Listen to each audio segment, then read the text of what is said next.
Сайн байцгаана уу? Хэлгүй орчуулагч байна. Энэ сувгаараа бид бодит болсон гэмтгэргүүдийг цуурхал таамаглал бус зөвхөн баримт мөрдөн шалгах ажиллагаа болон албан ёсны их сурвалжид тулгуурлан хүргэж байна.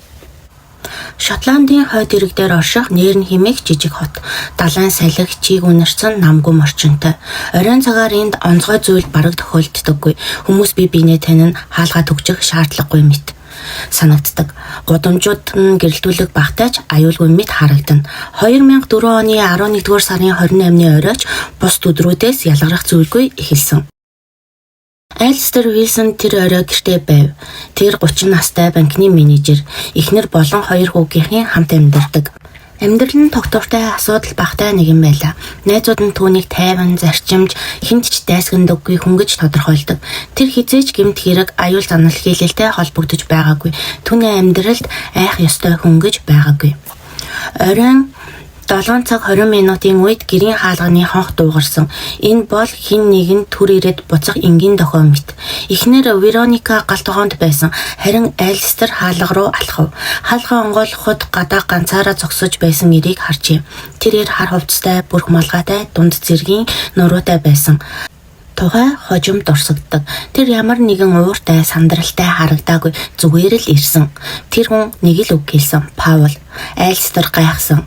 Энэ нь түүнд огт танил биш байв. Тэр энд тийм хүн амьдардаггүй гэж хэлээд хаалгаа хаасан. Гэхдээ хаалгыг төгсөнгүй. Хэдхэн секундын дараа тэр дахин онгойлгосон. Яагаад гэдэг асуултанд хожим хинч тодорхой хариулж чадаагүй. Магадгүй ээлдэг зан. Эсвэл буруу сонссон гэж бодсон байж болох юм. Хоёр дахь удаага хаалга онгойлгоход тэр юу ч хэлэлгүй гинэт гар бууга гаргасан. Тэр буу бол Шотландын гэмт хэргийн түүхэнд маш ховор хэрэглэгдэг дэлхийн 2 дугаар дайны үеийн хуучин герман гар буу байв. Буунд ойр зайнаас тас nis хийж Алистерийн чэжинд туссан. Тэр газар дунсан, дараа нь дахин нэг сум, дараа нь 3 дахь сум. Гэр дотор чимээ гарсан. Вероника гүйж ирэхэд нөхөр нь үүдний дэргээ цусаар будагдсан байв. Харин гаднаас хинч зогтож буйг хараагүй. Хуршүүд ч анзаараагүй. Гудамж тэр чигтээ нам гүм хэвээр. Цагдаа нар ирэхэд алуурчин аль хэдийн алга болсон байлаа. Хаалга эвдрээгүй, тэмцэл болсон уул мөр бараг байгаагүй. Энэ бол төлөвлөгдсөн хурдан зоригтой аллах байсан нь илт. Гэхдээ нэг зүйл бүхнийг эргэлзээнд оруулав. Алистер Уилсон бол огтхонч логик болж онцлогдох хүн биш байсан. Мөн мөрдөн шалгах ажиллагаа эхлэхэд цагдаа нар хамгийн энгийн асуултаас эхэлсэн. Тэр хинд дайсгансан бэ? Хинд мөнгө зээлсэн бэ? Хинд түүнийг үдсэн яддаг байсан бэ? Гэхдээ эдгээр асуултад хариу олдсонгүй. Түүний банкны ажлын баримтууд шалгагдсан.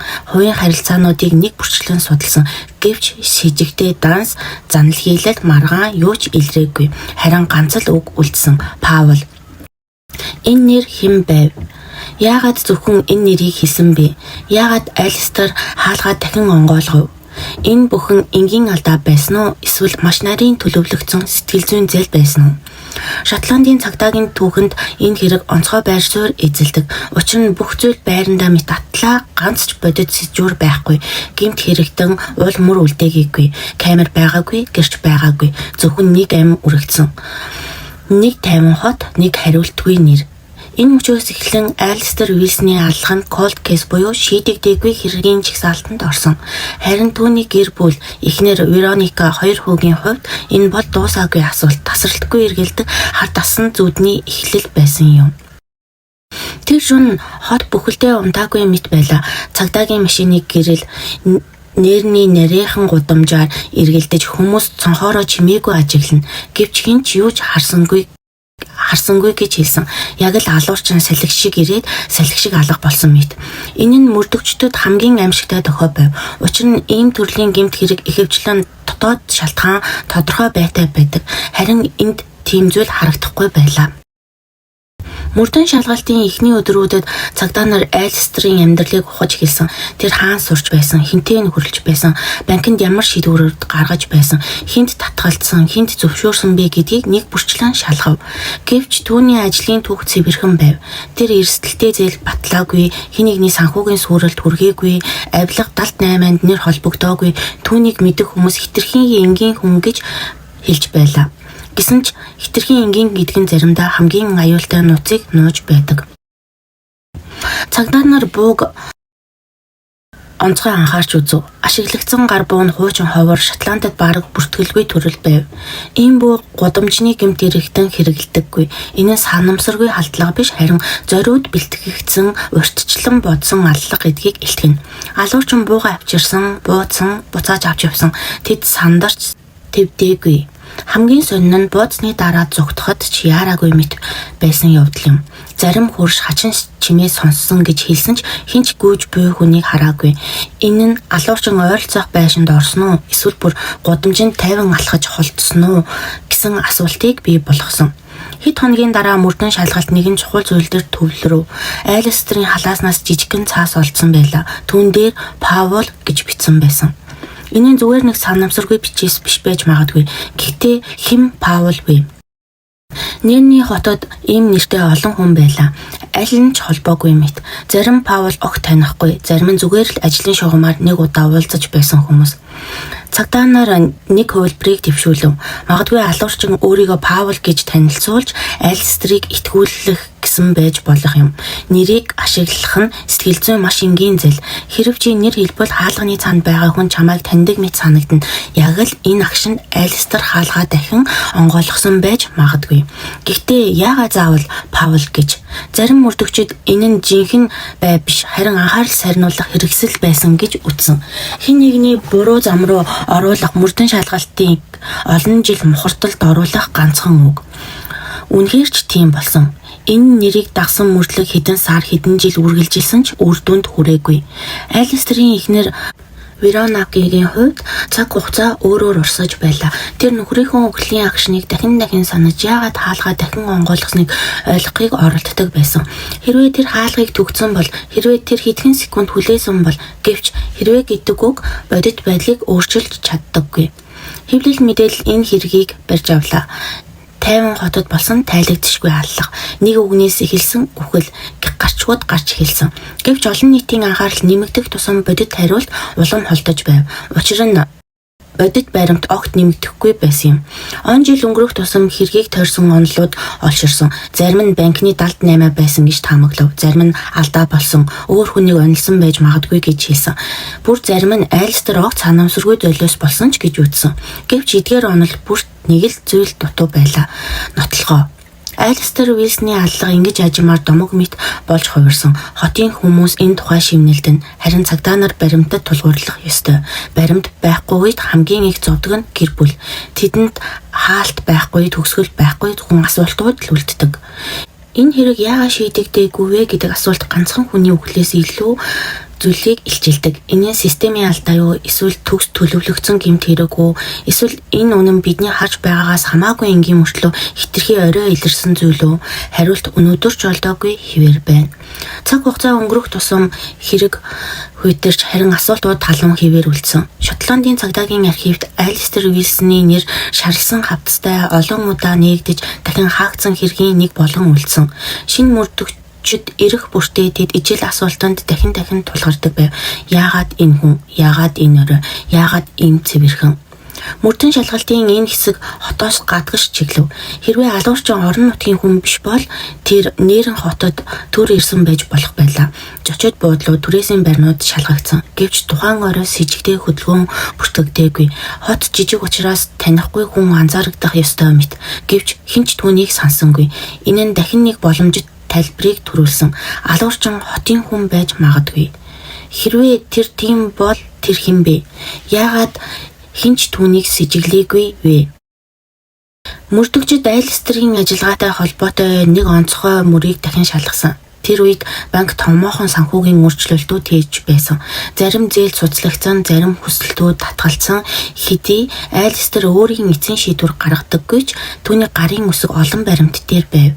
Гэхдээ цагдаа нар нэгч хүнээс тэр надад гай тарьсан гэх үг сонссонгүй. Энэ нь жирийн амьдралын логикоос хитрхи төгс мэт харагдаж байлаа. Удалгүй мөрдөн шалгалт илүү эмзэг сэдв рүү орлоо. Энэ нь Айлстерийн хувийн амьдрал. Гэр бүл нээлттэй хамтран ажилласан. Түүний гар утас, цахим шуудан, бичиг баримтыг шалгасан. Нууц амраг, далд уулзалт, сэжигтэй зурус юу ч олдсонгүй. Тэр яг л номын дүр шиг ямар ч сүүдэргүй амьдарч байжээ. Гэхдээ зарим мөрдөгчид яг энэ цэвэрхэн байдалд нь эргэлзэж байв. Учир нь бодит амьдралд хинч тийм төгс байдаггүй. Хамгийн маргаантай онолуудын нэг нь андуурсан байсан гэсэн санаа байв. Магадгүй алуурчин өөр хүнийг хүлээсэн байсан, буруу хаалга тогссон байж болох юм. Гэвч энэ онол удаан тогтоогүй. Учир нь алуурчин нэр хэлсэн Паул гэдэг нэр санамсаргүй алдаа биш. Харин тодорхой зорилготой үйлдэл мэт байв. Мөн аллагын арга барилж төлөвлөсөн байсныг харуулдаг. Өөр нэг онол нь зохион байгуулалттай гэмт хэрэгтэй холбогддог. Хэн нэгэн дад ашиг сонирхол банкны арын хилцэлт айлстар санамсаргүй саад болсон байж магадгүй. Гэхдээ дахин л нотлохоо дутав. Энэ нь кино зохиол шиг сонсогдохоос цаашгүй байлаа. Хамгийн түгшүүртэй зүйл бол алуурчин дахин хизээч илрээгүй явдал. Тэр өөр хэрэг үйлдээгүй эсвэл үйлдсэн ч холбоо тогтоогдоогүй энэ хоёр зүйлийг илтгэнэ. Нэг бол энэ ганцхан зорилготой нэг удаагийн аллага байсан, эсвэл алуурчин хитрхи ухаалгаар ажилласан. Айлстрийн эхнэр энэ олон жилийн турш үннийг мэдхийг оролцсон. Тэр хэвлэлд ярьж цагдаад хандсан ч хариу үргэлж ижил байв. Бид үргэлжлүүлэн салгаж байна. Гэвч тэр өгүүлбэр цаг хугацааны явцад утгаа алддаг. Учир нь шалгалт гэдэг үг үр дүнгүй удвал найдвар биш, харин хүлээлт болдог. Энэ хэрэг зөвхөн нэг гэр бүлийн эмгэнэл биш байлаа. Энэ нь олон нийтийн аюулгүй байдлын тухай асуулт болж хувирсан. Хэрвээ ийм тайван хотод ийм энгийн хүн ийм байдлаар аллагдаж чадвал дараагийнх нь хэн байх вэ? Айлстер Уилсны аллага өнөөдөр Шотландын хамгийн ойлгомжгүй, хариултгүй хэрэгүүдийн нэг хэвээр байна. Нэг үг, 3 сум, нэгэн орой. Эдгээр нь хангалттай байж, нэг хүний амьдралыг төгсгөж, олон хүний амьдралыг үрд өөрчилсөн. Үнэн хаана байна вэ гэдэг асуулт одоо ч хаалганы цаана үлдсэн. Хэн нэгэн тэр хаалгыг тогссон шиг энэ асуулт цаг хугацааг тогссоор л байна. Хизээ нэгэн цагт хэн нэгэн онгойлгож үнэн энэ ил гарна гэж найдахал үлджээ. Он жилүүд өнгөрөхөд энэ хэрэг цагдаагийн тайлангаас илүү хүний дурсамжинд амьдарч гэлсэн. Нээрэн хотод хүмүүс хаалгаа түгжиж сурсан ч хэн нэгэн оройн цагаар хаалга тогшоход сэтгэлд нь нэг л хүйтэн зүйл гүйдэг болсон. Учир нь энэ хэрэг нэг зүйлийг тодорхой харуулсан. Аюул гэдэг холоос ирдэггүй, танихгүй царайтай байх албагүй. Заримдаа ганцхан үгээр өөрийгөө танилцуулаад л ирдэг. Мөрдөн шалгалт албан ёсоор хаагдаагүй, зүгээр л намжин болсон. Хэргийг хариуцаж байсан мөрдөгчдийн зарим нь тэтгэврт гарч, зарим нь өөр хэрэг рүү шилжсэн. Гэвч хавтас нээгдэх бүрд тэд ижил зүйлтэй нүүр тулдаг байв. Шинэ баримт байхгүй, шинэ гэрч байхгүй, шинэ алдаа гаргахгүй тулд хуучин алдааг санахаас өөр аргагүй. Цагдаа нарын хамгийн их эргэн хардаг зүйл бол тухайн оройны эхний минутууд байлаа. Хэрвээ ойролцоох гудамжинд камер байсан бол, хэрвээ хуршүүдийн хин нэг нь гадагшаа харсан бол, хэрвээ хаалга 2 дахь удаа онгоогоогүй бол, гэвч эдгээр хэрвээ аль хэдийн оройтсон байв. Үнэн бол тухайн агшинд бүх зүйл дэндүү хурдан дэндүү чимээгүй өрнсөн. Хэдэн жилийн дараа хэргийн талаар шинэ онол гарч ирэв. Энэ нь өмнөхөөсөө илүү бодит мэт санагдсан. Алуурчин Айлстрийг огт танихгүй байж магадгүй.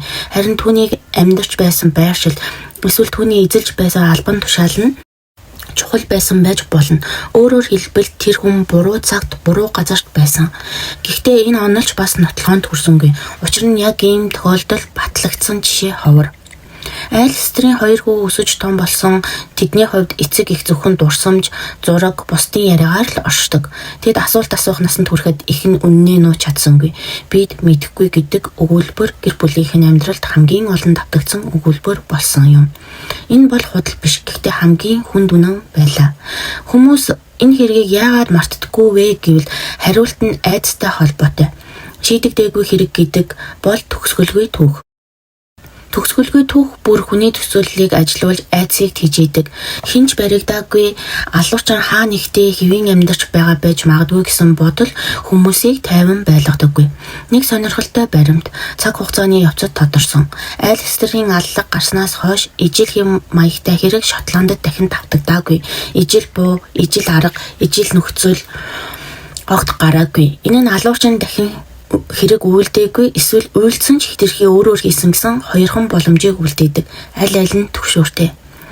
Энэ түүхийн хамгийн аимшигтай хэсэг нь цус, буу, үхэл биш, харин энгийн байдал. Хэн нэгэн энгийн орой гэртээ сууж байгаад хаалга тогшох дуу сонсоод ээлдэг зангаараа хаалгаа онгойлгосон. Тэр мөчид түүний амьдрал төдөөгүй, бусдын амьдралч үрд өөрчлөгдсөн.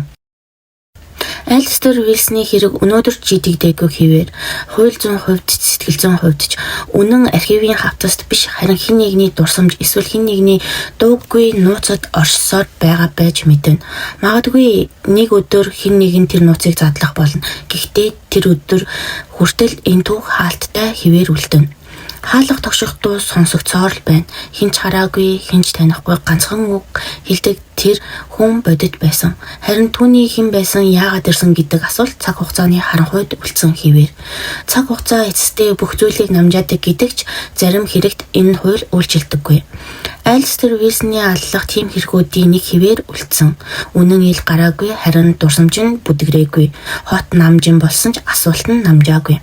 Сүүлийн жилүүдэд цагдаа нар дахин хэргийг нээж орчин үеийн аргаар шинжлэх гэж оролдлого хийсэн. ДНХ, пластик, архивын баримтуудыг дахин шалгасан ч бодит дахиж гарсангүй.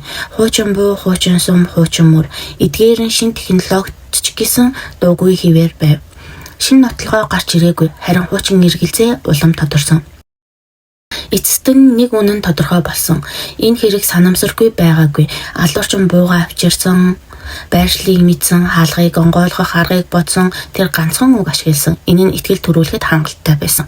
Энэ бол хүч хэрэгэлсэн гэмт хэрэг биш, харин сэтгэл зүйн маш нарийн товтлогоо байсан. Гэхдээ хамгийн том асуулт хариултгүй хэвээр үлдсэн. Яагаад Альстер Вилсон бэ? Магадгүй хариулт нь түүний хэн байсан биш, харин түүний төлөөлж байсан зүйлд байсан байж болох юм. Тэр банкны салбарын нүүр царай доктортой байдал системийн нэг хэсэг байсан. Заримдаа хүмүүс хувь хүнийг нь биш бэлэгдлийг нь онолдог. Гэвч энэ бол зөвхөн таамаг, баримт биш. Альстерийн эхнэр нэг ярилцлагада бид үннийг биш төгсгөлийг нь хүсэж байна гэж хэлсэн байдаг. Учир нь үннийг мэдэхгүй амьдрах нь үхлээс урт шийтгэл мэт. Хэргийг шийдэж чадаагүй ч дурсамжийг нь мартаж болохгүй. Энэ бол гэр бүлийн цорын ганц хамгаалалт. Өнөөдөр нэрэн хотод гудамжууд хэвээрээ байшингууд нь зогссоор, хаалгууд нь онгойж хаагдсаар гэхдээ нэг хаалга онцгой хэвээр үлдсэн. Тэр хаалга бол нэг орой ээлдэг зан итгэл хоёрын хооронд хийсэн шийдвэрийн хаалга юм. Тэр хаалга хаагдсан ч түүх нь хаагдаагүй. Альстер Вилсний аллага бол бууны чимээ цус айдсаар хэмжигдэх түүх биш. Энэ бол энгийн амьдрал хичнээн эмзэг болохыг сануулсан түүх. Гэмт хэрэг гэдэг заавал харанхуй гудамжинд болдоггүй. Заримдаа гэрийн үүдэн танил орчинд ганцхан үгнээс эхэлдэг. Шийдэгдээгүй хэрэг гэдэг бол цаг хугацаанд гацсан асуулт юм. Хэн нэгэн тэр асуултын хариуг мэдэж байгаа байж магадгүй. Гэхдээ тэр хүн дуугүй хэвээр байвал үнэн ч дуугүй хэвээр үлдэнэ. Харин бидэнд үлдэх зүйл нь нэг л сургамж. Хаалга тогшох дууг хизээж энгийн гэж бүү бод. Энэ түүх энд дуусч байна. Гэхдээ хэрэг дуусаагүй. Архивт хэвээр дурсамжинд амьд, хариултгүй хэвээр. Хаалга тогшсон, хэн нэг нэр хэлсэн, хаалга онгойсон. Үнэн хаалттай үлдсэн. Хэлгүй орчуулагч үнэн чимээгүйгээр энэ хүртэл сонссон та бүхэндээ баярлалаа. Манай сувгийг дагж, лайктарч сэтгэлдээ үлдээвэл бид илүү хурдан, илүү чанартай бичлэг хийх болно. Баярлалаа.